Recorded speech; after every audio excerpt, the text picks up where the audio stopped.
Bu Nexia haqida ham bitta video qilamiz. Qayerdan kelganini ko'ringlar. Tak, trekkerda bo'layotgan muammo haqida bu video. Trekkerlarda avtomobilga antifriz aralashib ketishi faqat mana shu narsadan bo'lavermaydi. Buni ko'pchilik biladi-yu. Buni tekshirdik, bu go'zal. Akalar, holati go'zal holatda. Galovkani ko'ringlar. Birinchi porshunda yuvib qo'ygan. Hozir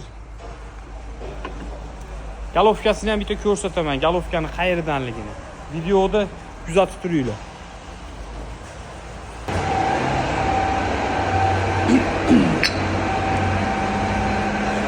Mana birinchi porshunimiz mana. Qolganlarini ko'ringlar. Mana sabab.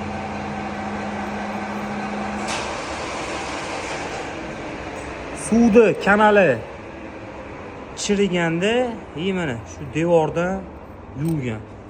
Endi bitta bu emas. Mana bular yetib kelyapti. Keyin mana bu joylari.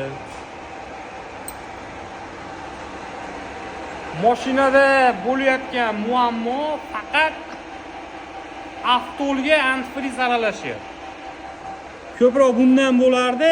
Galovka ochmasdan turib birinchi buni tekshirdik, davlina berib. Buni holati zo'r chiqdi. Chiquvdi. Allohga tavakkal bitta galovkani ko'taruvdik, qaranglar, polniy antifriz kanallari chirib ketgan. Endi nima qilamiz? Polniy svarka qilinadi, chirigan joyini olib tashlab turib. Pretilga qilinadi, zazori ko'riladi. Xudo xolasa buni o'zini qo'yamiz. Kuzatishda davom etib, buni trekker haydaydigan tanishlarga jo'natib qo'yinglar. Mana uni alishtirib, ovora bo'lib yurganda tekshiradi, zo'rmi galovkani otsa bo'laveradi.